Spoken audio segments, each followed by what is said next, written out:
All right. So the first thing we want to do is we want to start with a case study. So let's pretend that we're at our travel company that's Let's Go, and we're helping a lot of customers, millions of customers. Now, when we're working with customers, that means that we're collecting their data. We're using their data so that we can give them the best recommendations. An example is if I'm located in New York and I'm trying to find the best flight and the best hotels in France, well, then I can use that metadata of all the past trips I've done, what hotels I've booked in the past, what that price range was, what that budget was, if there's certain amenities that I really liked. All of those things are types of data that you can use to enhance that person's travel experience. That being said, the more important data is their personal data. Things such as their credit card information, first name, last name, address, email, any sort of data that could pose security risk if it were to be exposed. We'll talk about the consequences of that here in a bit. Now, there are laws and regulations against around this. So this just means that we need to make sure that we are making the right decisions when it comes to the business. That means we're making sure to protect our customer privacy. We're protecting their data because the minute a customer gives you their information, well, then you are a steward of their information. You owe it to them to keep it safe. Now, not only are we trying to protect that customer data, but we're also trying to make sure that we're doing what our business needs. So we're not going to go so far to protect your data that the operations are halted because of our protection efforts. Sure, we're going to do our best to provide strong data security. We're going to do our best to improve the product, but we're also going to do our best to follow all of the laws and regulations that we're tied to in our business. When I worked at a email marketing company, we used a lot of customer data for a lot of recommendations. So we'll talk about GDPR, we'll talk about CCPA, we'll talk about all of these laws that are both in Europe as well as in the United States and how they'll impact you. If you're interested in getting into privacy, which is one of the branches of cybersecurity, these two lessons are really essential for you. So the reason why I bring this up is because even the small changes that we make in a business or the small features that we change can have a really huge legal and financial impact if we don't keep compliance in mind. You'll understand a little later. So, what we're trying to do here is we're trying to make sure that you understand what regulations are. We're going to explain the different regulations, both internationally and in terms of the US. And then we want to talk about how you can remain compliant. So this entire lesson is intended to help you understand the importance of data and the importance of good decision making to make sure that you are keeping your customer data safe. So we'll do a lot of definitions. We'll go over some compliance strategies as well. But you might be asking, well, what is a regulation? We talked about this last class, but to kind of reaffirm, a regulation or regulations are essentially a set of rules that were created by either it's an authority figure, maybe it's a government. It's essentially an entity that is meant to protect people and it makes companies follow those rules. So their entire goal here, their entire framework is to prevent, reduce, and remove potential harm. This should be an easy question for everyone, just so we solidify it. What is the number one rule in cybersecurity? First person to answer it wins inside the thread.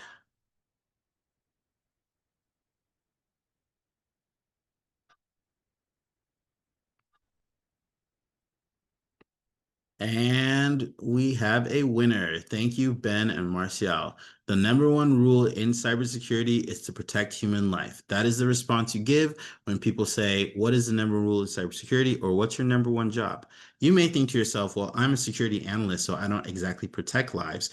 But you have to understand that the work that you do does protect lives. Now, that is why regulations exist. Regulations exist to prevent, reduce, and remove potential harm. Remember, you're working with personal data. So remember all of that, all of the data of the women that were breached. due to the T app. Well, I followed up on that, and there were some women who've had identity frauds. There have been some women who have had to turn off all their social media because certain groups were angry with the things that they were saying and they're threatening their lives. That breach had very real impacts for very real people. So that's why regulations are meant to reduce or prevent harm. Now, when we're talking about regulations here, they can be things such as like pollution. They can be regulations that say, hey, you're a chemical company, you can't dump your chemical waste in a river because that river is being used to grow crops. If you put your chemicals in there, it'll get into the crops get into the people, and then it'll not be good. So that's something related to environment. That's also something related to food safety. That's why there are so many regulations around food and food safety, especially in Europe. So in Europe, they have such strict food regulations, as well as I think in Japan, that their food is so much more higher quality and healthier. And so all of these regulations are intended to make sure that the substances that we ingest are not as bad for us. Okay? Then you might be thinking of the term compliance. Well, compliance is literally just making sure that you are following the rules, making sure that the regulations that are in place for you and your company are actually being followed. Now, in compliance, you can also be graded on compliance. That means that if there's a compliance standard out there like GDPR, then you can say, oh, I'm GDPR compliant.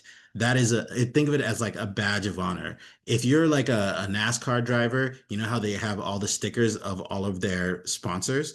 Well, if you are compliant with different standards as a company, you could say, I'm GDPR certified, I'm CCPA certified, I am ISO 27001 certified. These are like badges of honor that you said, hey, we follow cybersecurity best practices. Now, we kept talking about causing harm, right? Well, in this case, if we're going to put a definition on harm, it just means doing any physical or any mental damage. Now, in this case, we did say that it's meant for humans. However, it's not just humans. The concept of harm and regulation is meant to protect the environment because it is tied to humans. Without the environment, we wouldn't be here. It's tend to protect the animals. It's tend to protect market competition, the economy, definitely different groups of people, as well as competing companies. Why is this important? Because we don't want one company to have a whole monopoly. So there are laws, like business laws, that prevent that from happening.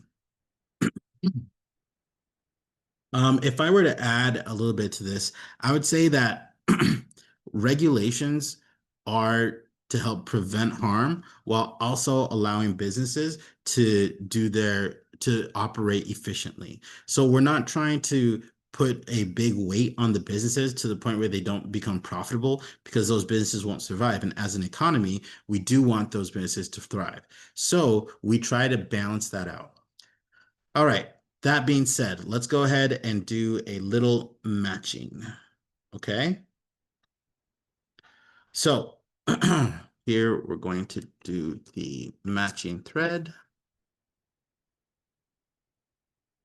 So match everyday rules to the harm they aim to prevent by dragging and dropping the harm in the same sequence as follows.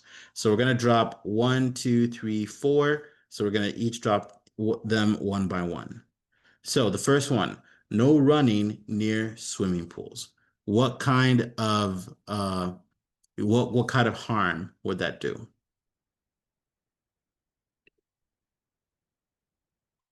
So it would be D. That is correct. And then employees must wash their hands before returning to work. What kind of harm does that prevent? Everyone says C. That is correct. And then the other one is companies cannot dump factory waste into drinking water, the example that I gave. Environmental damage, and obviously the last one is financial harm to customers. Companies cannot collude to keep prices high. Okay. And we did it. We got everything correct. Well done, everyone. I do want to touch on something. Some of you might have the question of, well, why does companies cannot collude to keep prices high? Well, that is to protect the fact that if companies work together to do that, well, then it causes us, the end customers, it makes it life a lot more difficult for us. Now, let me use an example. Let's say, just for the example, that in the United States, the food companies or the pharmaceutical and healthcare companies are working with the food companies and lobbying the government to allow bad substances to be kept in foods. Because hypothetically, that could mean that the food that we're consuming in America is keeping us sick. If we get sick, well, then the companies such as insurance, as well as healthcare and pharmaceutical companies, they keep making money. That's why sometimes you watch in movies, there are bad guys that will find a cure to a disease and then release the disease and be like, oh, hey, this disease is killing everyone, but look, we happen to have the solution. You can buy it from us for X amount of dollars, and they make a lot of money. There were a lot of people that made a lot of money during COVID. So regulations are meant to do exactly that, protect the people. Okay, let's move forward. Well, what types of regulations are there? Well, specifically, we'll talk about the United States. In the United States, we have regulations that are essentially called laws. Do antivirus companies do that? Abdul, I'm guessing you're asking, do antivirus companies release viruses so that they can solve them?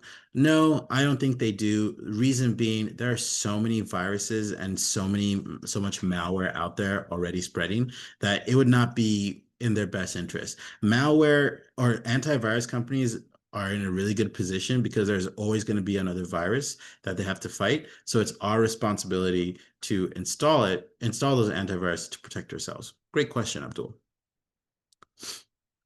So when we're talking about regulations specifically in the United States, they typically come in the form of what we call laws. So these laws come from top down from the government side. If you aren't familiar with American politics or American government systems, I'll try to simplify it. In very simple terms, there are two types of laws. The first one is legislative. That means that it's released by Congress. And the next one is an executive order, which is issued by the president. So it could be issued by the president or a governor if it's like state specific. So the way to differentiate the two here is that a legislation is made by a group of people. So a group of people that typically represent the people of the country decide on a very specific regulation or law, and then that gets passed through that group of people where everyone votes on it. As opposed to a executive order is something done by one single person, aka the president. So this would be or the president. It should be by the federal government. So these are laws that the public has to automatically follow, as well as businesses have to automatically follow. Now, both of these have certain things like penalties and consequences if they're broken. They have specific budgets, and then they can be changed in the future. We call this overturned. So if these laws are passed, let's say like executive orders, I'm pretty sure you've all seen the American government right now. A lot of the executive orders that the current president is making, there's a very high chance that those executive orders and laws will be changed in the future. I see that Grace just decided to play the background game from The Office. That's fantastic. Love it. Um, all right. So let's talk about these regulations. So who exactly regulates them? Now, the United States operates on a system that we call checks and balances. So that means that there's no single branch of government. So like we said, there's the president and then there's Congress. There's also something called the Supreme Court. They're like the final court that decides on really big laws. And these three entities, Congress, the president, and the Supreme Court, they all have power in one way, shape, or form. But the checks and balances system makes sure that there's not too much power between all of them. Okay. So that means that they can either veto each other or they can kind of like cancel each other out. Now, an executive order is a little faster because it's just one person and there are fewer people involved with its decision. Now, Congress gets to control like the funding of that executive order. So, in the source of funding, they can block that executive order by refusing to fund it. So, that is one of the ways that you can uh, put a check onto an executive order. Same thing goes with the legislation is a little different. Legislation takes a lot longer because there are more people. The people involved are like Congress members that propose what we call a bill, and then that bills goes through like a review process of voting, and then it goes through a bunch of other things like the House of Representatives and the Senate, and then at the end of the legislation, the president has to sign it into law, or the president has the power to veto it. So there's again that check and balance process. So if you're looking at this checks and balance sheet here, you'll see we have Congress, the president, and then the Supreme Court. You'll see that they have different roles, I guess you could say. The president gets to appoint judges, and then the Supreme Court here, they can essentially push back on the president if they believe that their executive action or their executive order is unconstitutional. In case you weren't aware, the United States loves the Constitution and they hinge everything on the Constitution. So the judges can essentially veto that. And then the legislative branch, they can impeach a president, and then the president can also veto their bills. And then the judges, they can make sure that they're essentially making sure that any laws that are passed are not against the Constitution, so they can make that judgment on legislation or Congress. And then Congress can also reject the appointment of people that are going to the Supreme Court. These are all the checks and balances that happen. What protections exist against insider threats, including organizations, especially if employees are pressured to overlook vulnerabilities? Richard, that's an amazing question. So you're essentially asking, how do we keep insider threats from spouting up, and especially if there are vulnerabilities, they know that there are vulnerabilities and issues in their platform, but we're told not to look at it. I'll tell you a personal story. I worked at a company once where I literally saw someone get a customer's password on the back end just from that customer entering it once. That's a huge vulnerability in plain text. And so what I did, I reported it. I told my manager, and my manager brought it up to the VP, and the VP said, "Hey, we know that that's a flaw, but it's not a huge priority for us to fix right now. We'll fix it later." Luckily, nothing happened, and we weren't hacked. However, that's a huge problem. That same company, there was an employee who found that out and who went to a competitor and then essentially used that information to kind of, I would say, to kind of un not publicly slander the company that I was at. They said, "Hey, we're a lot more secure." That was what they kept saying. And then the customers were keeping on saying, "Why do they keep saying you're more secure?" And so that forced our company to patch that vulnerability. But that's a form of insider threat. The way that you combat that essentially is if you build a culture of security, if you build a culture of um, ethics and integrity. This is why the hiring process is so important. And this is why really good companies and really good managers, yes, they care about competency, technical competency, but you can't teach ethics. You can't teach integrity. That comes from something that is not technical. That comes from the person. Very good question, Richard. All right. Now, if you're going to remember anything from what we talked about here in terms of regulations in the United States, know that the United States has the executive order, which is faster, just the president, and then we have legislation, which tends to be the Congress or a lot more people. Legislation takes more time because it has to go through a lot more people, and it gets signed into law or vetoed by the president. The entire structure of regulations and laws is held up by the checks and balances system. The checks and balances system makes sure that some people can do things and some people can't. Quabena says, talking about laws and regulations. Who are the overall stakeholders in formulating laws in cybersecurity?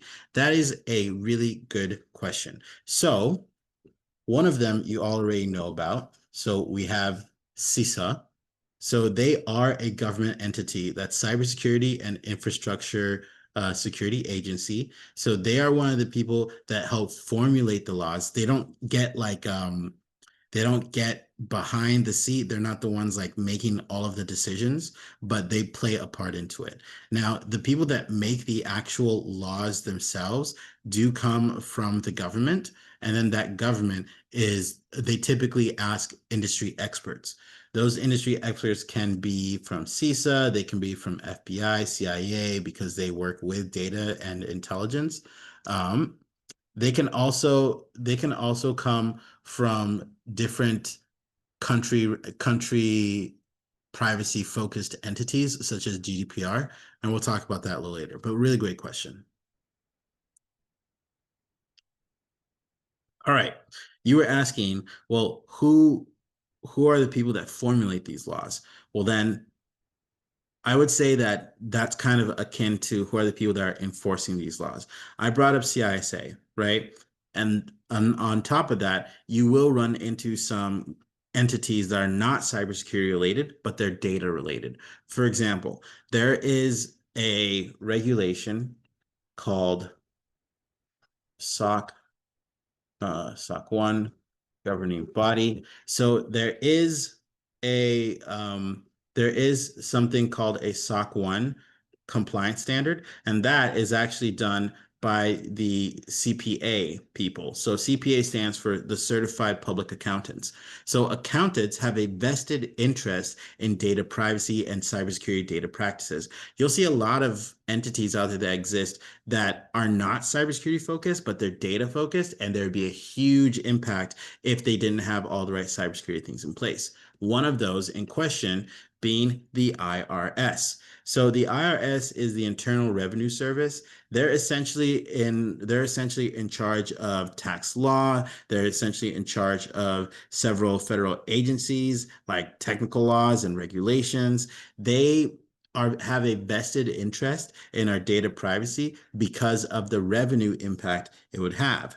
So if someone is going against all of those tax laws, well, then they can fine the companies or even ban them from participating in the market or from existing if they're not compliant. Now, the IRS is not the only one. There are other entities that exist. For example, there is the FTC. Now, the FTC stands for the Federal Trade Commissions. What do they do?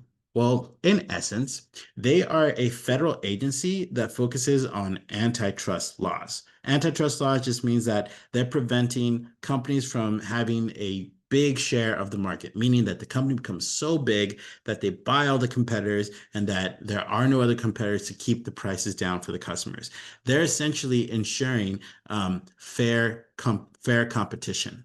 An example would be, let's say, if a big media company or a big company that makes movies, TV shows, and whatnot, they start buying up smaller TV shows and smaller movie companies because they want to be the biggest one and they don't want anyone to compete with them. Let's say it's a company that really, really does well with like family friendly cartoons, family friendly movies. And then they're seeing another family friendly movie company start to come up. They're like, oh, we don't want this competition. We're going to just buy them out. That's where the FTC would get involved because they're trying to make sure that they're not becoming a monopoly, that they're not taking over the market. Now, the idea here with the FTC is they also help protect customers from scams, frauds, fake advertising, and maybe even some businesses that are being way too forward, way too pushy. This could be like a salesperson calling you over and over and over again and being very, very pushy. So that's where the FTC would get involved. Same thing with um, when it comes to acquisitions and mergers. So that's what I talked about before. So a case study that you can look into is Rite Aid. So Rite Aid was using facial recognition to essentially accuse customers of shoplifting without notice. That means that customers were walking into the store. They didn't realize that their face, like something physical that belongs to them, that is unique to them, was being used to essentially stop the shoplifters. And um, the shoplifting in this case isn't what's the main focal point. The main focal point is that someone's personal data, personal identity was used without their consent. You will hear the concept of consent a lot in this case. The reason why is because that data or that information can be wrong. So if that information is wrong, well, then they can be falsely accused and they can be falsely targeted. This is a really huge problem, and so that is something that the FTC is using to kind of combat that and kind of get more regulation in place.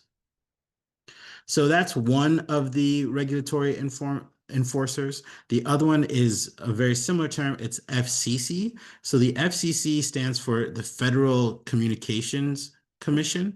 So what they do is they essentially are the people that regulate international communication. They regulate communication within the United States. So this is anything from TV shows, it can be cable, it can be radio, it can be satellite. It's any form of mass communication that is used. So when I see TV, that means like news stations and whatnot.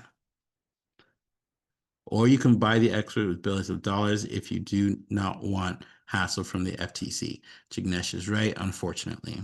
That's another way of saying that's how lobbying works. But BlackRock and Vanguard almost have bigger shares everywhere. Richard, you bring up a really, really good point.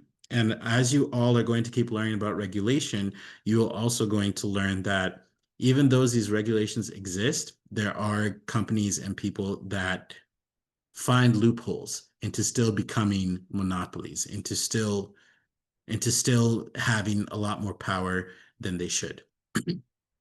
So it's my job to teach you and to kind of make you aware of it. But just for the sake of this class, I won't say the actual company names. You all said some of them yourselves, and I'm sure you can think of other companies that kind of go against this policy. But the idea here is that there are government entities that exist specifically for this. Now, with FCC, right, shifting back here, what they do is they oversee like national connectivity and they're ensuring that there's competitive communication in the market. They're essentially working to make sure that all the communication that is happening to the mass is being done so with the right rules, is being done so with the right safeguards. So an example is with the expansion of cell phone coverage. So with cell phone coverage, there has since been gone from 3G, 4G to now 5G.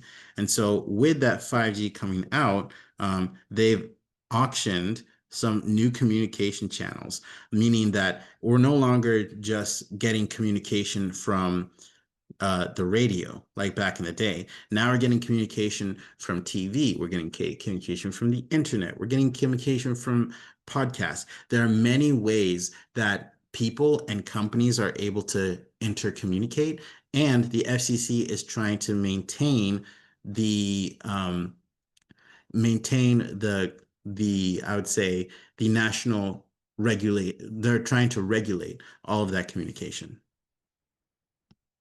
Then we have the SEC, which stands for the Security and Exchange Commissions. This is where investing comes in. This is where you have people that have paid money to see their company do well and where they're trying to make money from those investments. So the SEC protects investors and makes sure that the markets are operating fairly. What does that mean, operating fairly? That means that there's no insider trading happening. If there is a company that knows that they're going to release a new product or a new feature that's going to raise their market share, well, then people can't buy a bunch of shares into it. That being said, if you look up government employees who have a really, really high net worth, thanks to their stocks, well, then I'm pretty sure you could go down a really long rabbit hole there.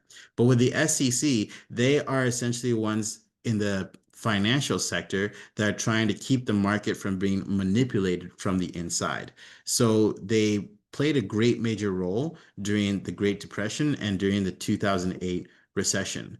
Now, the SEC does what we call like audits, and they monitor certain security transactions, like who's paying for some of these investments, so that they're not committing fraud or market instability. Now, um, with the emergence of Bitcoin as well as cryptocurrency, well, then they're now the ones who are approving any of those transactions. If you buy Bitcoin or cryptocurrency, you have to go to the SEC, who essentially like says, "Hey, is this legitimate? Is this fraud? No, it's not. Okay, we're good." So, if I were to summarize each three of these regulatory enforcers, I would say that the FTC are the ones who protect customers and ensure fair competition. The FCC are the ones who manage communication across the state and in the country. And then the SEC, they protect investors and keep markets stable. Are you required to memorize the three of these? No, you're not required to memorize it, but they're very, very good to know. If anything, if you do memorize it, you're one step ahead. Okay, well, then you might be wondering, well, in the United States, you have these three enforcers. What exactly are some of the regulations that exist in America today? Well, one of those is actually called CPA. Now, we'll talk about GDPR here a little bit, but for now, I want you to understand what CCPA is. So CCPA, it stands for the California Customer Privacy Act. And so this came out back in like around it started somewhere around like the 2020 time, because first came the GDPR. So that's General Data Protection Regulation. That's the one in the European Union. But the entire idea with CCPA is data privacy in California. This is essentially like GDPR for California.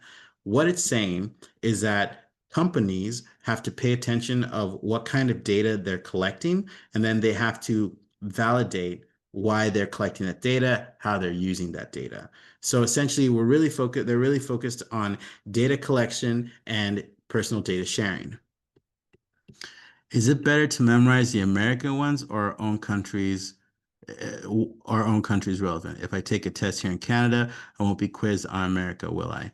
Brandon, that is a very good question. So, I would say it depends on which area you want to get into. If you want to get into data privacy and cybersecurity, well, then you would want to know both yours and the one that's going to be most impactful to you. Because if you're going to work for an English speaking company, knowing the EU laws and the American laws are going to be really, really good for you. Same with your local ones. So it really does depend on which route you're trying to get into. If you're trying to get into like say red teaming, or let's say like blue team, anything that's a lot more technical, well then you can at least know what some of these laws and rules are, but yeah, it just depends.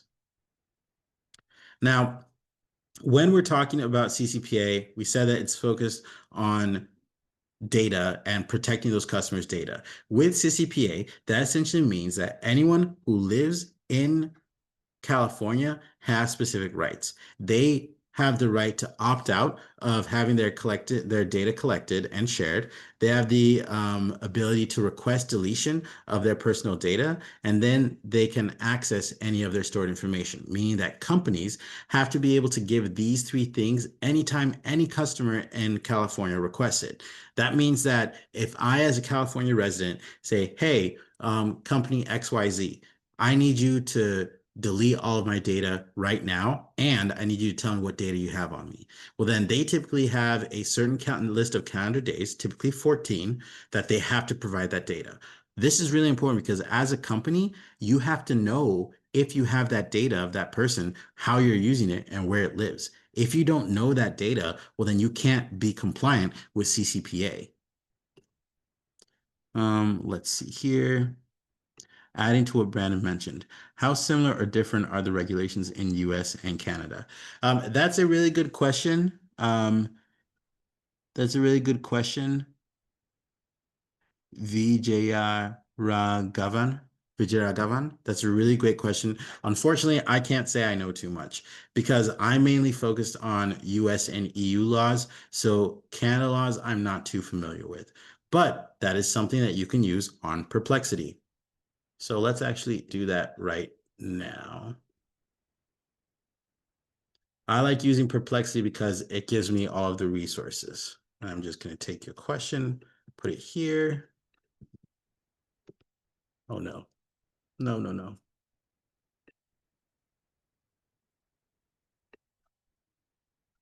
How familiar are US and Canada cybersecurity regulations?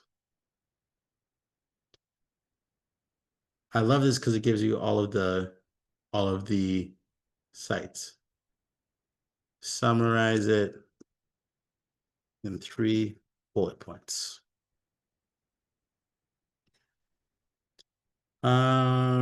Critical infrastructure, incident response.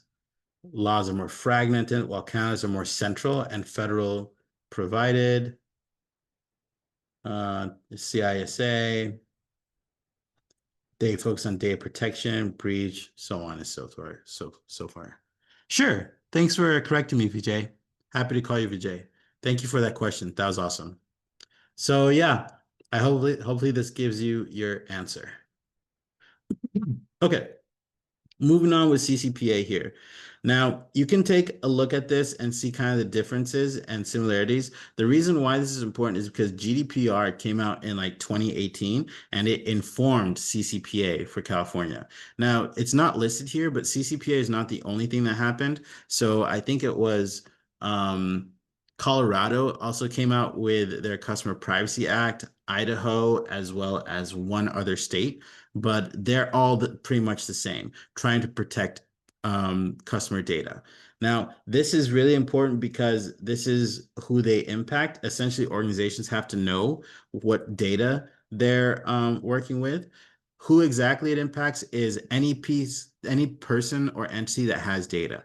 This is why I brought up the conversation of third parties, because if you're a company and you have a third party, well, then that third party has access to that customer's data, which means by extension that you need to also tell them, hey, where are you storing that data? Is it mandatory for every organization need to sign up to all this informant agencies before setting up their regions? That's a good question. Jignesh, I see what you're saying there. I don't know if that's fully accurate. I know that for me, when I worked with our legal teams, they did have to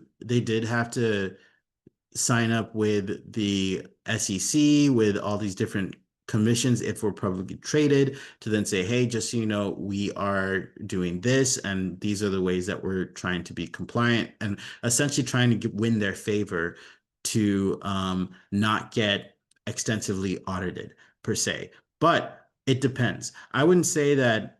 I would want to dig into that a little more. So I'll let one of the TAs kind of look into it a bit more and then comment back. So if any of the TAs could get on that, appreciate you. Okay. That being said, keep in mind that CCPA is focused on customer data, and then that gives us, the customers, the power at the end of the day. Then we have HIPAA. In essence, HIPAA has been around since the 1990s, and they're all doing the same thing. They're trying to protect PHI, private health information. So what HIPAA does, you'll hear a lot of nurses, you hear a lot of people in hospitals refer to it. It essentially gives rights to the patients over how their health data is used and shared. This is one of the reasons why hospitals tend to be really big hotspots for hackers to try and hack, because they store so much very credible and very useful information. The idea behind the HIPAA, which stands for Health Insurance Portability and Accountability Act, is that it's creating a kind of like a protection for all customers so that hospitals have to process their information securely. This is the entire reason why hospitals are not allowed to send patient information to their private emails, even though some hospitals have been known to do that in the past, just because it's simpler and easier. Now, what HIPAA did is they created a security rule where it's protecting electronic health records from unauthorized access and unauthorized use. The security rule is a cybersecurity rule focused around access control, making sure that they're maintaining the confidentiality in the CIA triad of the information. And then there are huge issues or huge consequences. For example, you could be criminally charged if your organization or an individual broke HIPAA laws, and you could be heavily fined. Now, a lot of you might be wondering, well, what about AI? AI has been a huge new thing, and everyone's wondering, what about AI privacy? The first thing to know is that if you're using ChatGPT, if you're using any sort of AI, know that as of right now, at least in the United States, OpenAI, which is the ones who own ChatGPT, they have access to everything you wrote, even the things that you wrote in like a hidden window that's like kind of not being tracked is being tracked. And so if at any point the government is requiring information, they might say, "Hey, OpenAI, give us everything that they typed, all the researches they did." Well, then that it can be pulled in. That can be used. So you should not put personal information, definitely not your birthday, social security number, your address. None of that should be going into ChatGPT because it still can be pulled and used. And if they were to get hacked, even worse. Now, there is something called the AI Executive Order. So that was essentially focused around creating a safe, secure, and trustworthy AI because AI can do anything. It's very, very powerful, but we want to make sure that it's being taught safely. It's being taught and being used more securely. Now, it requires disclosure of AI safety test results to make sure that it's not heading in a direction of harm. They also establish some really stringent rules around AI security testing to make sure that we're testing it securely and it's not giving us any ghosts, which is like some incorrect or false information per se. And then they're implementing measures to protect AI misuse for biohazards or chemical weapons. Back in the day, you could type in ChatGPT, how do I create an explosive device? And then ChatGPT would give it to you. But with this new law that was passed, well, then they can't give you any information on how to create a biohazard or create a chemical weapon. Instead, they say, hey, I'm unable to answer that question or some way, shape, or form. All right. And then they're also focused on creating initiatives to stop AI-enabled fraud or fake news. That is becoming increasingly more difficult with the release of AI videos and anyone being able to create anything through videos. And then it establishes a cybersecurity program to fix vulnerabilities in critical infrastructure. This is important because this is actually a potential really good opportunity for anyone who's very technical trying to get into the AI cybersecurity space. There are going to be requirements for AI systems to be assessed and to be audited. And so that could be a space for people to kind of like make a move in their career. And then they also focus on addressing fairness, data privacy, as well as encouraging competitive innovation. Now, this executive order is really powerful because a lot of people were worried about AI's strength and how they were becoming more and more powerful and unregulated. So the president at the time, which was Joe Biden, they eventually put in this executive order to put some guardrails and protect this sort of information. So if I were to summarize all of these, CCPA is centered around protecting personal data rights in California. It was it used the GDPR as an inspiration. HIPAA is just focusing on protecting health information and privacy and security. And then the AI executive order puts some security guardrails and ethical standards for any new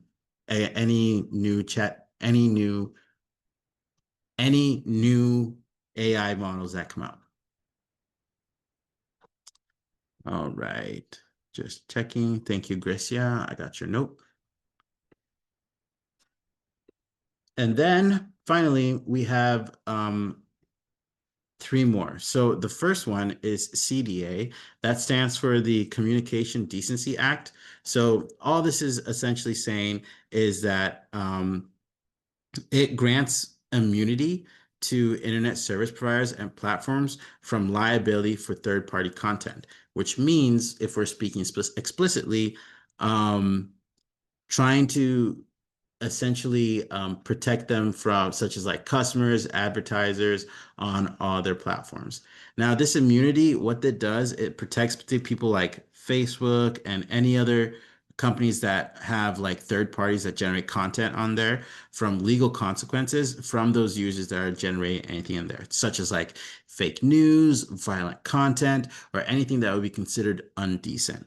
Now, there is something called the Good Samaritan provision. So the Good Samaritan provision allows those platforms to remove that harmful content voluntarily. So this is why you have what a lot of people call censorship nowadays, but it's these companies protecting their own platform. So you can also look up COPPA. So COPPA, it was been around since 2000s. In very simple terms, all it does, it protects the privacy of children under the age of 13. So that means that online services and websites that are essentially targeting kids, which could be like Disney, maybe like games that kids play, maybe it's some educational apps, books. All of these are things that would target children. And so if they're targeting children, they have to fit in a very specific box, meaning that they have to have stricter regulations on data collection, storage, and sharing. This is one of the most important and one of the biggest regulations that exists because it involves protecting children. And overall, I think a basic human trait of goodness is how well you protect children, right? Okay. And then the last one is the Gramm-Leach-Bliley Act. So essentially, this is protecting consumer financial privacy. And so let me see. Oh, we got a question. If AI collects and uses data, could that be copyright infringement? For example, when it writes code based on what is learned. That's a very good question, uh, Jurigis. And again, I apologize if I pronounce your names incorrectly. I'm trying to say your name so that you feel really connected in the class. But yes, that is a big question. A lot of artists right now have a huge problem with AI because it's using art that they created. I will share this so that you can kind of see the impact. Miyazaki.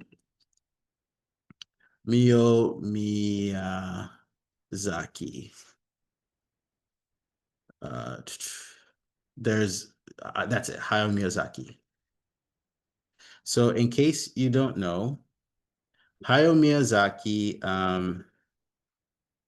is a really, really famous Japanese. It's a really, really famous Japanese person who creates like art and anime, and they're very, very talented. Their drawing style is very, very unique. Like there are not really any other drawing styles like that. So they created a lot of big movies such as Spirited Away, in case you've ever seen it, Howl's Moving Castle. There are a bunch of different movies that they made that are absolutely phenomenal if you haven't ever seen them before. Um, there is a video of him reacting to AI that created movies in his drawing style. Now, you have to understand that with him, He puts time and energy into each of these series. He takes hours drawing them, and then it gets put onto into real life. Now, AI can do it in seconds. So, yes, a lot of artists, especially a lot of programmers, a lot of writers are having issue with AI because AI can do what they've dedicated their life to in seconds. Now, the copyright thing is still something that the world is trying to figure out. You have to understand that with AI, they learn through data. So anything that is publicly made available can be used by AI. So it is a conundrum. There's not really a black and white like yes or no answer. It's something that we're going to keep seeing as we move forward. A great move is that YouTube has recently demonetized a lot of AI content because there are people making thousands of dollars in the past through that AI content. So yeah. Now, back to this legislation, it essentially focuses on protecting financial privacy. So that means that banks and financial institutions, they have to disclose how they share customer information as well as how they secure sensitive data. Now, the best way that this is done is if you go to any big um, Chase bank, if you go to any big bank and then you search for privacy, well, then typically they will have what we call a privacy policy. This is what we would consider their disclosure of how your personal information is used, because then it's available on the website. You can go and look it up. And then they have to offer an opt-out option for sharing data with third parties. That could be either through an email, either through an FAQ, anything like that. So this regulation focuses on that. All right, we are at time, so let's take 15 here. Now, before we move on here, I know a lot of people had questions about AI and how that is copyright infringement and how exactly that could play into cybersecurity. Well, with with AI and with cybersecurity, something to keep in mind is that AI is just very data driven. It is everything that we're getting from AI is not new. Everything we're getting from AI already exists. AI is just a powerhouse when it comes to finding out where the information is and giving it to us in a format that we want. That being said, it's garbage in, garbage out. So if AI is being fed a bunch of fake news or a bunch of information that is incorrect, that's the information we're going to receive.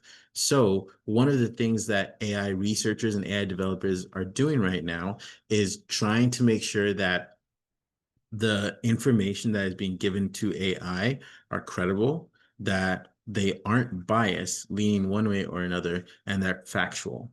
All of these are important things in cybersecurity because it's still data based.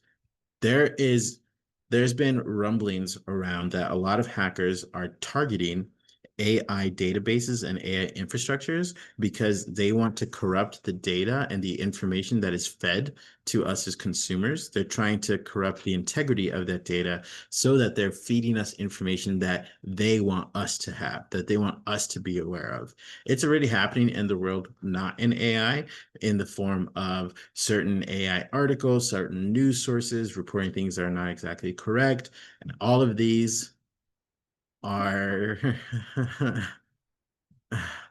I see that what you sent there, Brian. All of these are things that are happening today. And so we as cybersecurity professionals owe it to ourselves and the greater community to make sure that the data and the information that we're inputting into AI, not just AI, but in any location, is accurate and is ethically sound. That is one of the reasons why these regulations exist. These regulations exist to protect humans and to decrease harm, which means that we need to be inputting data and protecting data all the right ways, including in AI. Speaking of protecting data, I brought up the concept of GDPR. Now, this is something you will have to memorize, even if you are in the United States, Canada, or another country, because GDPR is easily one of the biggest champions of data privacy to date. So GDPR stands for the General Data Protection Regulations. That means that anyone in the EU has these rights. So it was developed in 2018, and it says that any company that's processing data of EU consumers, such as their first name, last name, email, or are operating in the EU, regardless of how big or small they are, have to comply with GDPR standards. If you are like a small startup company with 2 employees and you're using EU data or EU customers and you operate in the EU, you do have to operate and conform and be compliant with GDPR. So, what's the goal of GDPR? It is essentially a very clear-cut set of rules for data privacy, data security, and data governance. Data is like the currency, the biggest currency that is used by cybersecurity and by data protection. So, what are the things that you need to do in order to be compliant? Well, you need to have several rules. One of the first rules that you have is someone that we call a data controller. So, the data controller is it essentially describes how and why personal data is processed. The how is important because there's something that we call active consent. So anytime you go to a website, well, then they say, hey, just so you know, we have cookies enabled so that we're collecting some of your personal data. Or when you're giving your personal information, so there's your first name, last name, and email, there'll typically be a privacy policy link that says, hey, this is how we are processing or using your data. Typically in those documents, they also have a section that says we are sharing it with third-party vendors to enhance your services. Now, they're going to use a lot of legal jargon that suffices for GDPR, but in essence, a lot of companies are sharing with third parties, make their operations easier, as well as potentially a third revenue stream. Now, there is a difference between using third parties and selling your actual data. Remember, anytime you sign up for a platform or a software, well, then know that if it's free, you're the product. What I mean by you're the product is that if you're using the platform for free, well, then those organizations get to, thank you, mother.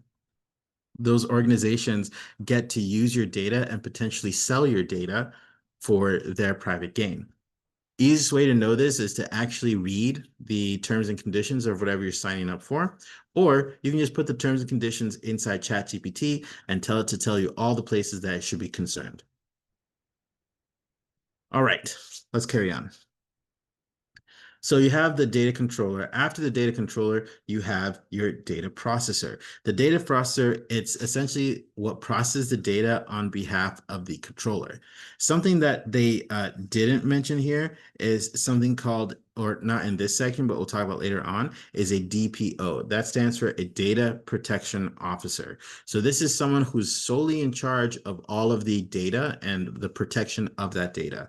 That being said, when it comes to data protection overall, sometimes the DPO can also be the IT manager. It can also be the CISO because they're making really big decisions and they're the ones kind of like driving the ship per se. So when it comes to personal data or personal information, what exactly does that mean?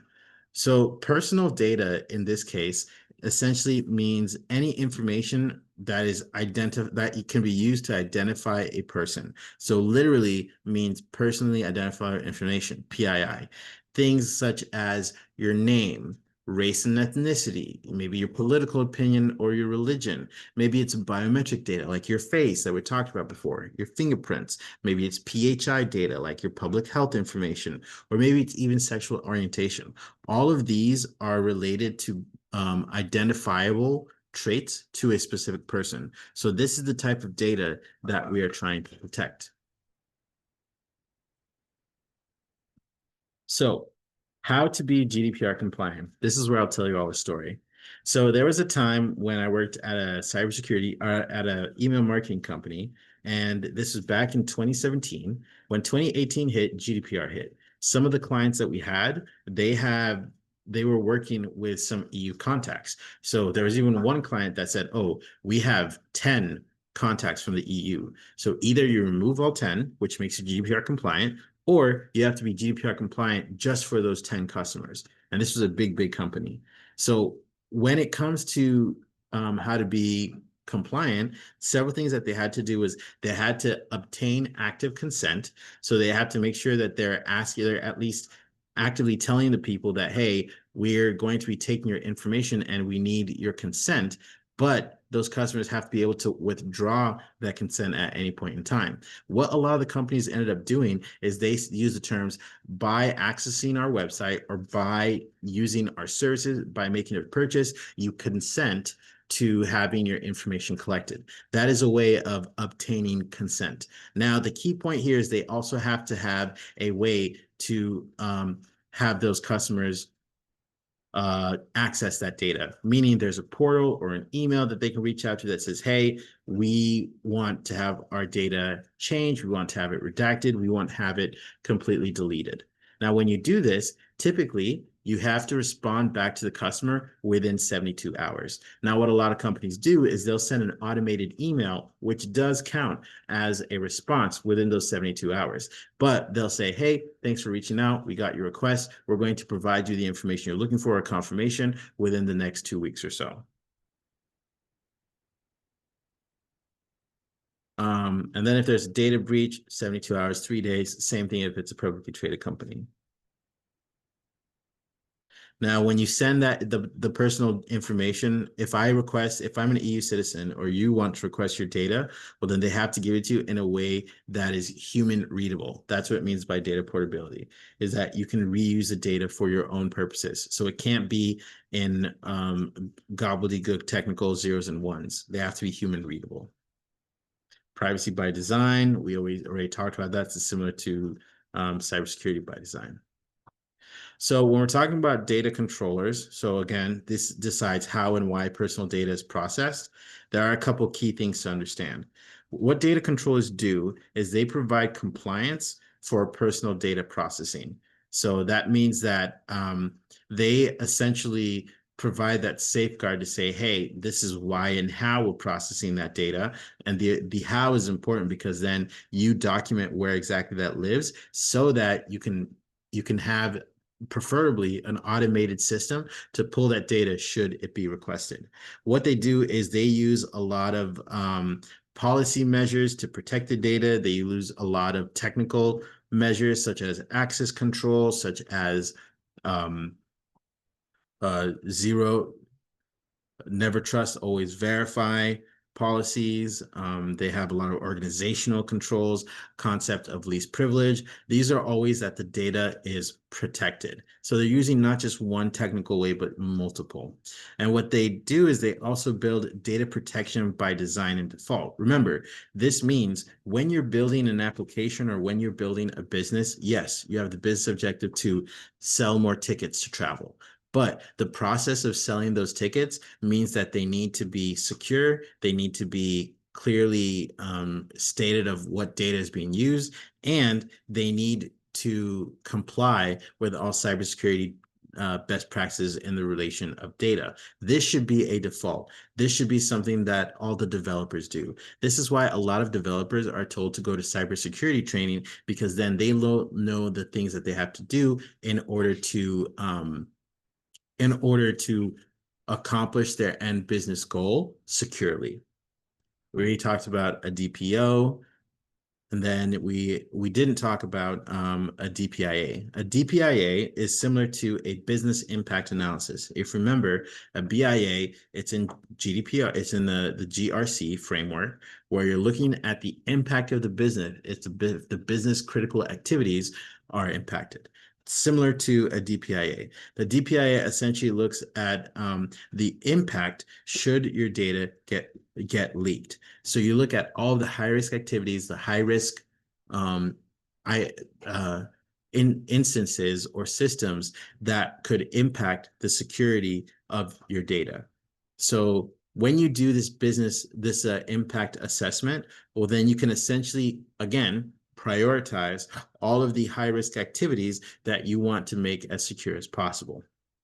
You want to get clear informed consent from customers and allow that consent to be withdrawn at any time.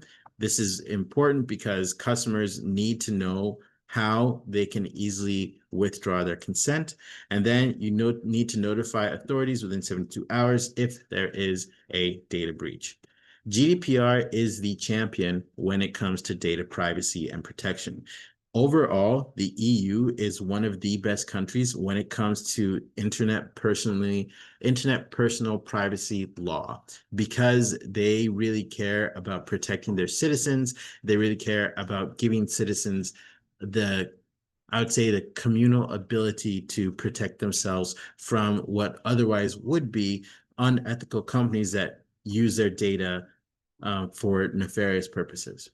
So if you're going to remember anything about GDPR, understand that it is not just to EU, it is globally. So if I'm a US company, but I have EU contacts or EU data, I have to be GDPR compliant. So it doesn't matter the size, any company. And then it also introduces some very strict rules and enhances a lot of data protection measures, as well as requires accountability, transparency, and proactive security practices.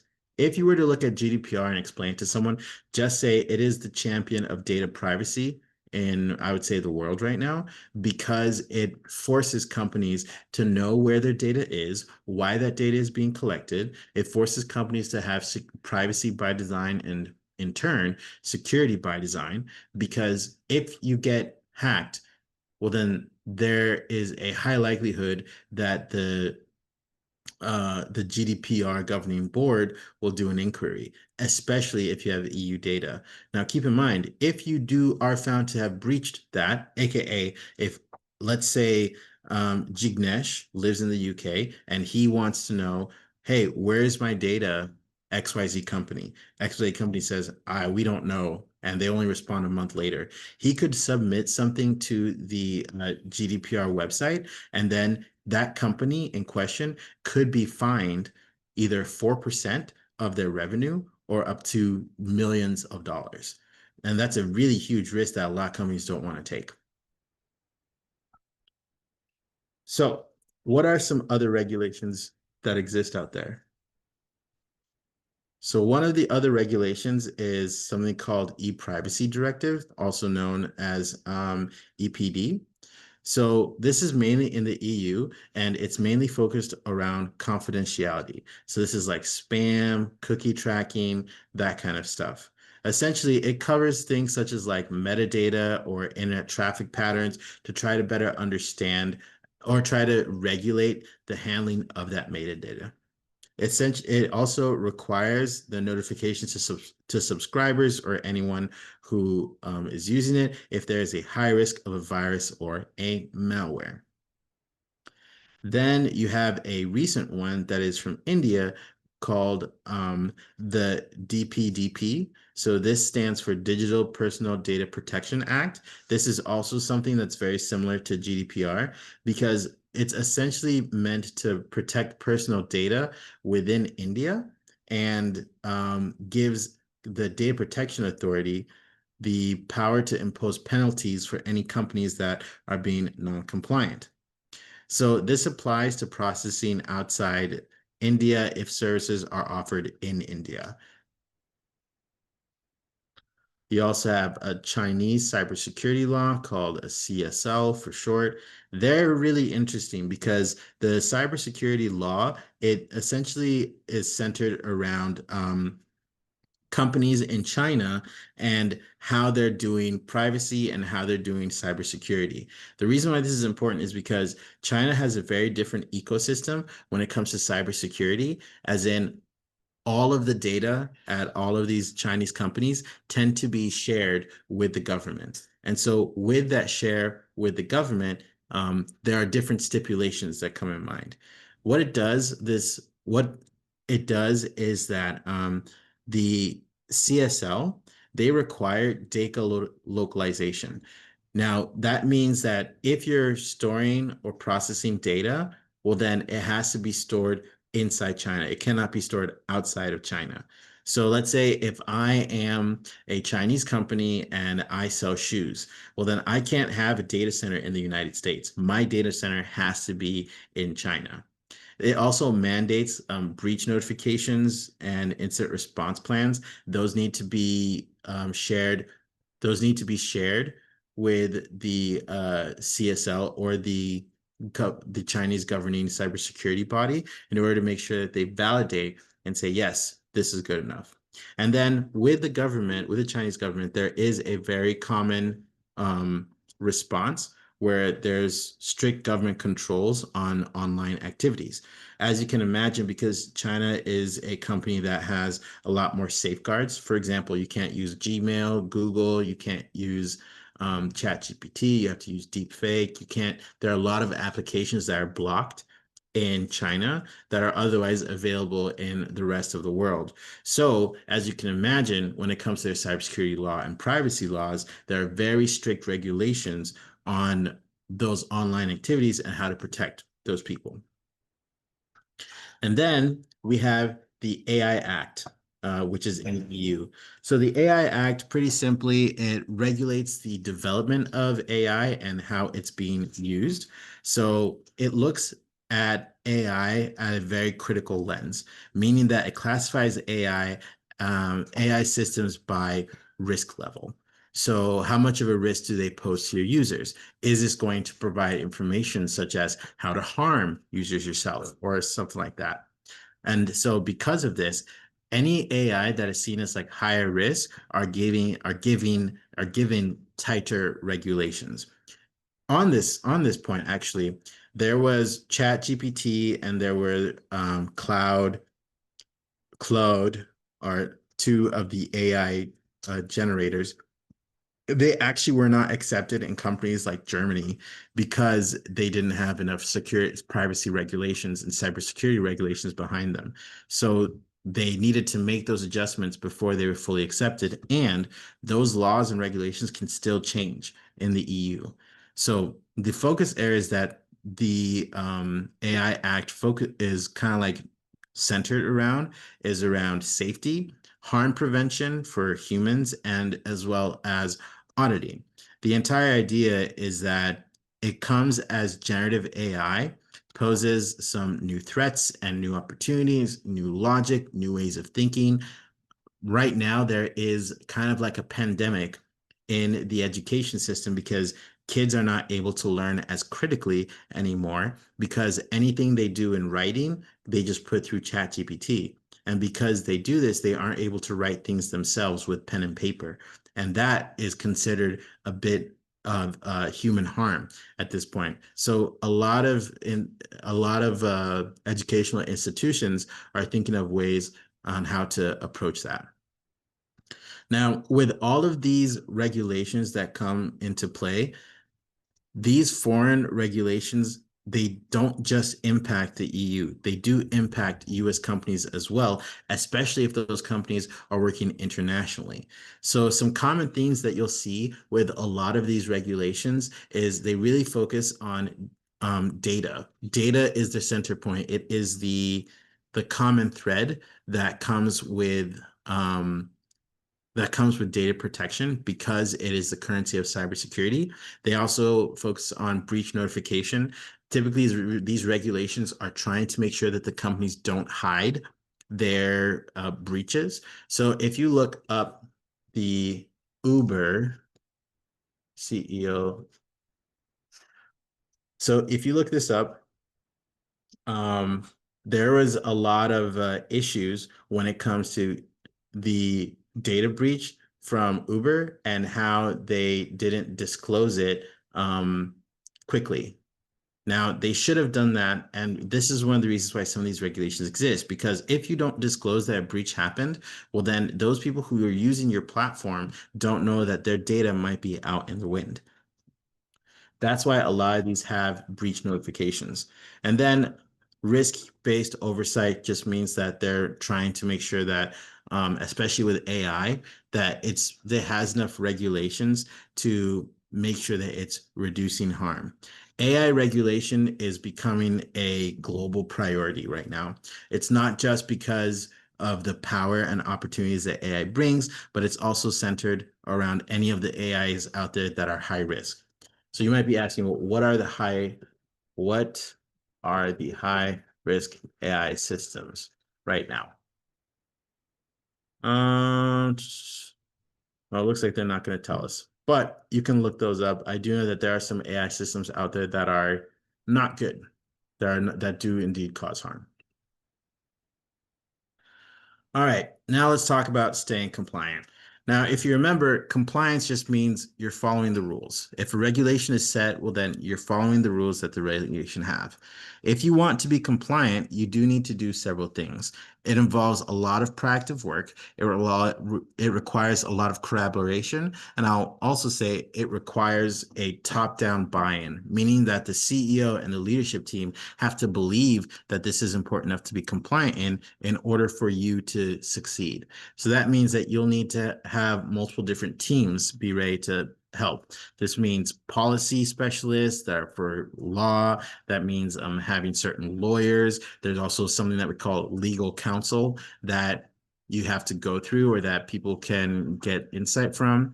Then you have engineers, security experts, a bunch of different team members are going, a bunch of different departments are going to have a say in how exactly you become compliant. So what are the first things you have to do? First, you have to define the goal. You have to set the goal. That means you say, okay, are all these regulations under ISO 20? Nope. So with ISO 27001, that's different. Those are different standards. Not all of these laws go into that. AI isn't letting you know. Yeah, Brian, it's a bit of a hard thing to find it, but they exist. They exist. All right. So you first have to set the goals. So if your goal is to um if the goal is to avoid a lawsuit, is your goal to reduce fines, is your goal to be as compliant as possible? Everyone has to have that clear objective of what they need and what they want.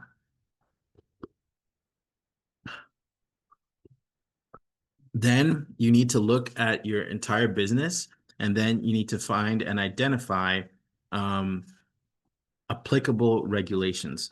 So look into your industry, look into your country, and know exactly what laws your business has to follow. If you're in the EU, GDPR. If you're in the EU and you have California context, CCPA. Are you trying to market to kids? COPPA. Those are the different things that you need to look at based on your business and what exactly your business does.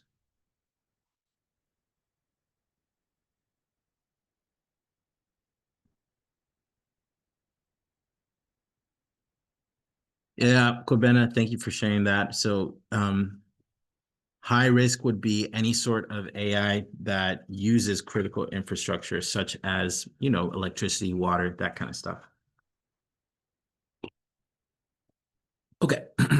Then, after you identify the regulations that are associated with you, you have to draft policies. That you need to make policies that fit your company culture and that help employees understand their role in compliance. A policy is a document that you share with your organization that has a specific goal, mainly around awareness, so that they understand what to do when. Now, after you make that policy, you have to train your employees so that everyone knows how to follow the rules. They know what is expected and they know how to help the company be compliant.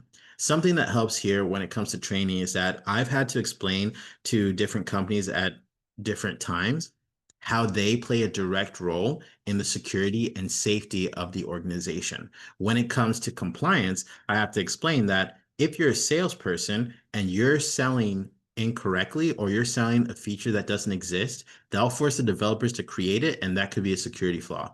And that could result in millions of dollars in fines if we get hacked. So training your employees and giving them skin in the game, letting them know that you're the first firewall in our cybersecurity system. It's not just IT, it's not security team, it's everyone in the entire company. After you train employees, after you create policies, after you've done all that work, then you schedule what we call an audit. Now, Audit can come in two forms. So the first one is typically what we call an internal audit team. This is a team of auditors who used to audit other companies, but they do an internal audit with the organization so that they prepare for the external audit. So in the United States, some of the big auditors right now are Accenture, KPMG, Deloitte, and EY. These are some of the big four people that do cybersecurity audits. And so they can also be hired to do third party or quote unquote internal audits. I've worked extensively with these auditors and they're very, very, very picky. But when you plan this audit, when you do an internal audit, that makes sure that when you do the actual audit, things go a lot better. Now, this is something I think I've said quite a lot when it comes to overall cybersecurity. But when you're trying to be compliant, everything is centered around documentation. Auditors always say, show me this evidence, show me this evidence. So showing that evidence has to come in the form of documentation. As we talked about before, there are different tools out there like Audit Board or Risk Connect that you can use for compliance. The different compliance tools out there that help is essentially things that identify specific action items that can meet compliance requirements. There are some tools out there that list that you can select your compliance that you want to adhere to, and then it'll automatically spit out all the controls that you need to have in place. And then you can then work on each one of those as its own separate task. Think of it as like a project management tool, but instead of specific project tasks, you have different controls for compliance.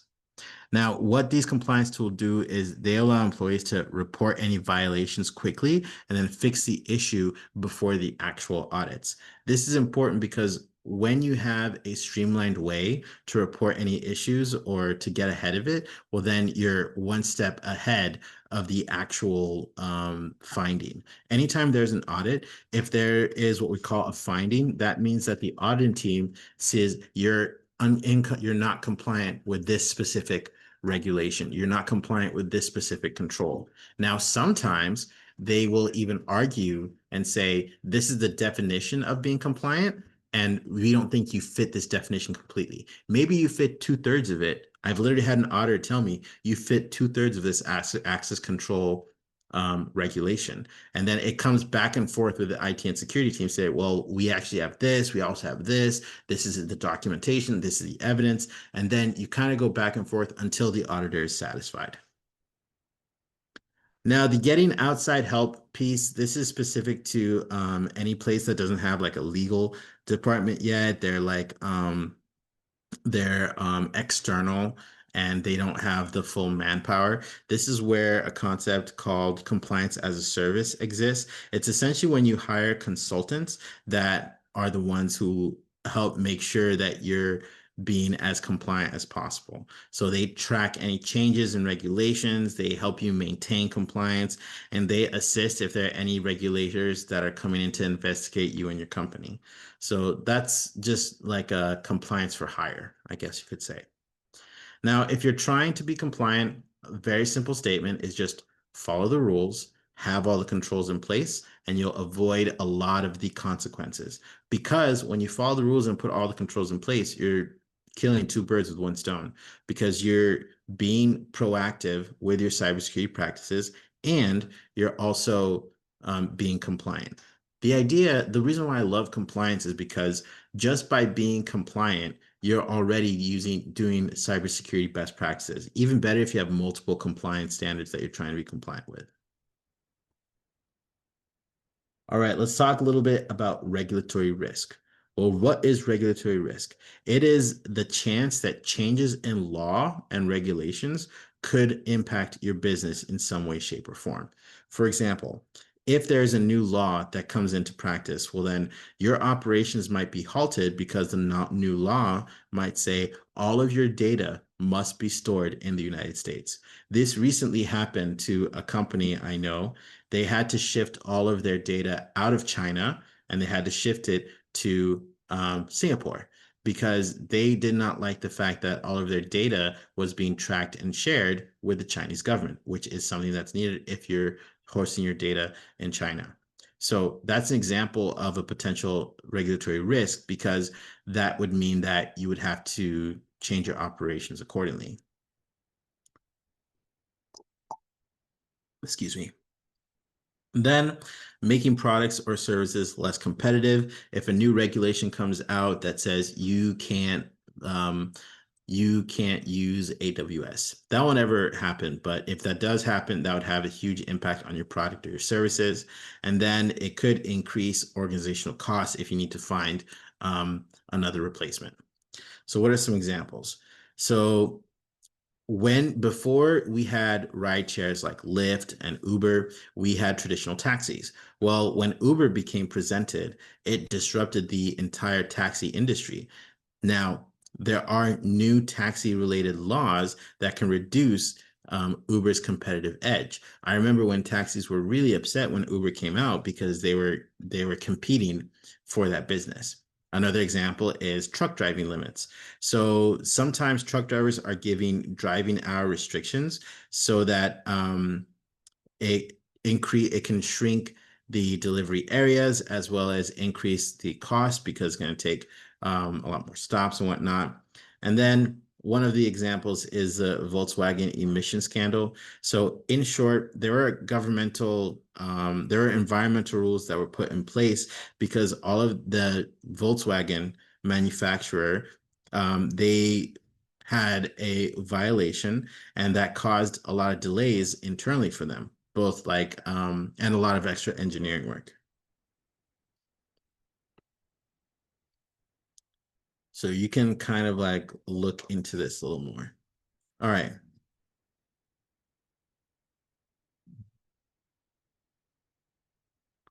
Now, what exactly happens if you were to have a regulatory risk or something happen, right? Well, after a regulatory risk, there's typically public backlash because of harmful company practices, and there's an overall negative impact on the industry or the product. All right, question thread. Oh, does external auditors have technical expertise for IT systems, by extension, cybersecurity audit? Yes. So a lot of auditors tend to have a cybersecurity background or a technical background of some sort. There is a certification out there called CISA auditor certification. Yeah, CISA. So this is an information security auditor. A lot of auditors tend to have this certification, which does cover a lot. It is focused around information systems, so IT. However, cybersecurity is a major part of this. It is offered by ISACA. So this is a really common certification that a lot of them have. All right.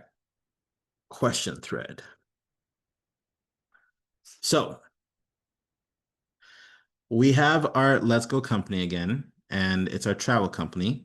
And we plan to add a lot more AI-based tools, but we're afraid of a couple stricter regulations.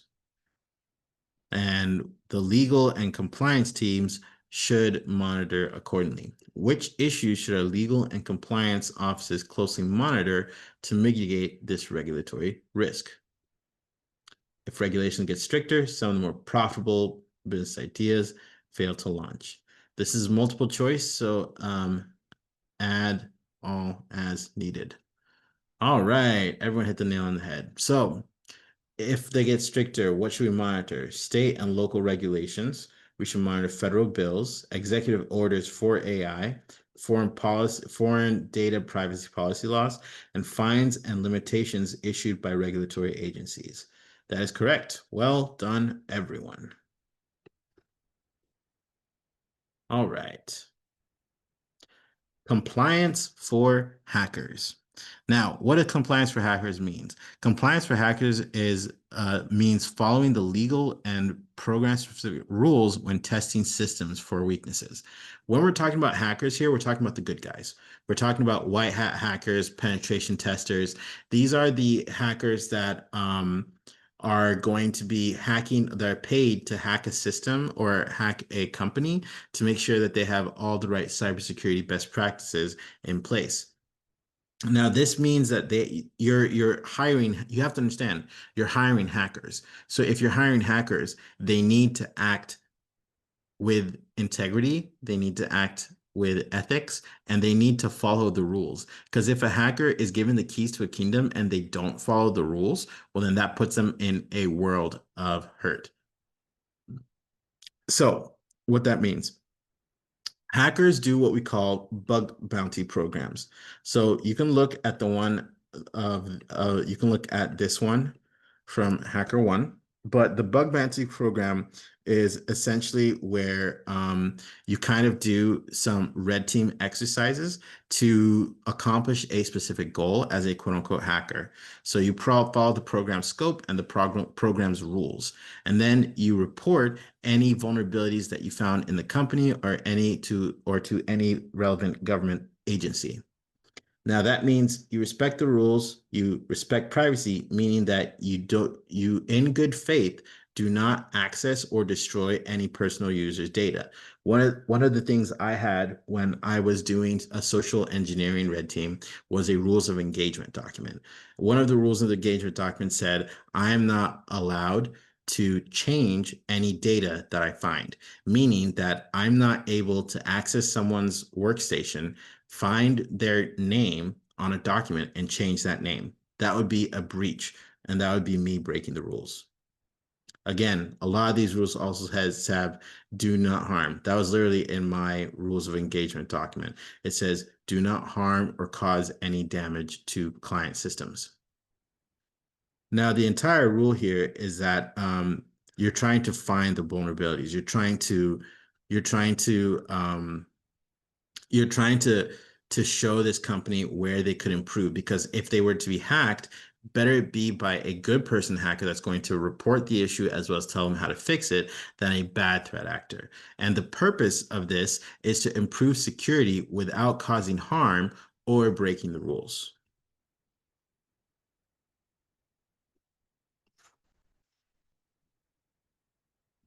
Now, what are some consequences if you essentially if you essentially don't follow the rules?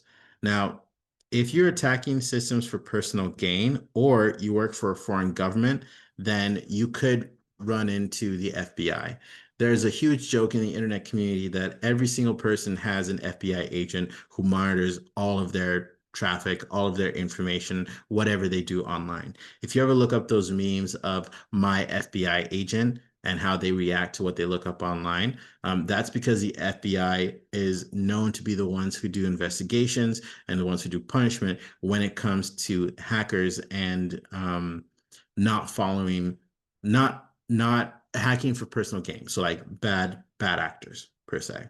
Okay. Now, what the FBI does is they'll investigate any cyber attacks or any threats of cyber attacks, especially when it comes to national security or maybe the security of a certain political figure. They maintain a most wanted cybersecurity criminals list, in case you didn't know that exists. FBI most wanted cybersecurity list.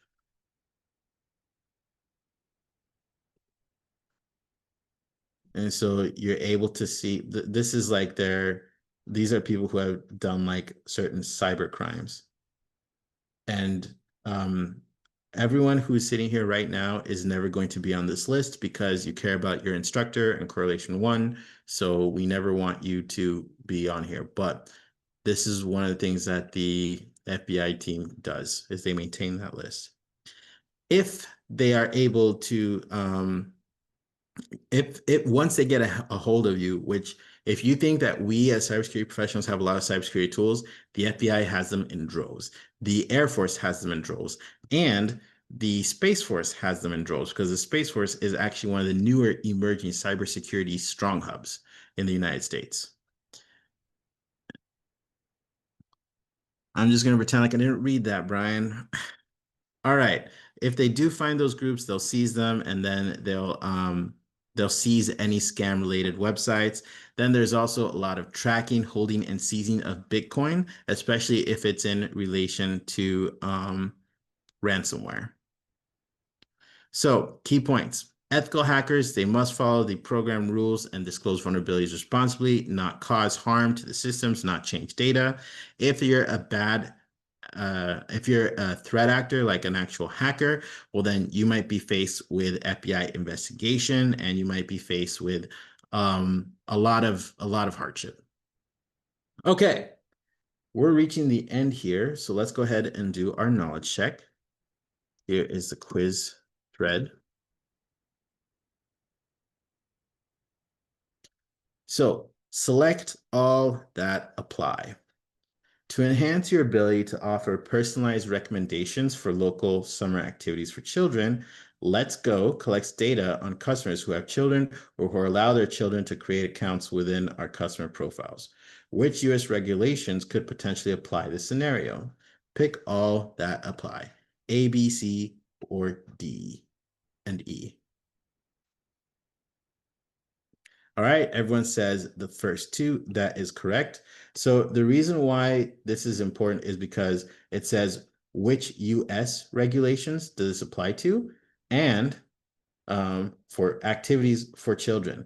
Remember, COPPA is focused on protecting children information under the age of 13, and then the CCPA, because in the US, is in terms of California. So the first two would be the ones to apply. Good job, everyone. Second question. To enhance profitability, Let's Go is considering implementing an AI chatbot to assist customers in selecting their next vacation. The chatbot would utilize data from customers' previous trips, purchase data such as Google. Which of the following regulations could potentially apply to this scenario? Pick all that apply.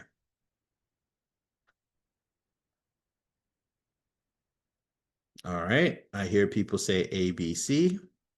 That is correct. So why is that the case? Well, it's already one of them, so we strike out none of the above. There's nothing here in relation to health information, but it is in relation to AI, and we already know that it could be using a lot of additional information. So that would be A, B, and C. Well done, everyone. Next question, true or false? GDPR only applies to companies with headquarters within the European Union. True or false? That is correct, everyone. That is false. Remember, even if you're a company in the United States, Australia, or even China or Japan, well, then you still, and you're processing EU contacts and EU data, you still have to adhere to GDPR. It is global, especially if you have European contacts. Now, if you don't have European contacts, well, then you're okay. Question number 4, true or false? GDPR allows personally identifiable information to be stored forever. That is correct. It is false. There is a certain amount of time that you're able to store information. After that, you have to get rid of it. You have to delete it. Question number 5, last question. True or false? GDPR requires consent and transparency around how and why data is being used. True or false? True. That is the case. Well done, everyone. All right. So when we're talking about GDPR, when we're talking about all of these different regulations, we're really trying to emphasize that laws and regulations are created by governments, they're created by authority figures and institutions that care about protecting customers, the environment, and then causing overall less harm. We talked about it in the sense of data privacy and how data is the currency of cybersecurity. We talked about how having cybersecurity controls and best practices through the concept of being compliant helps us overall in our security posture. We talked about the different foreign as well as US regulations and how they can affect everyone globally and how they affect data security. And then we also talked about how to maintain compliance, everything around understanding what your goal is, defining what exactly kind of compliance standards you need to adhere to based on your industry, where you live, what kind of data you're holding, that kind of stuff. Now, I think at this point, everyone should be pretty clear on regulations. So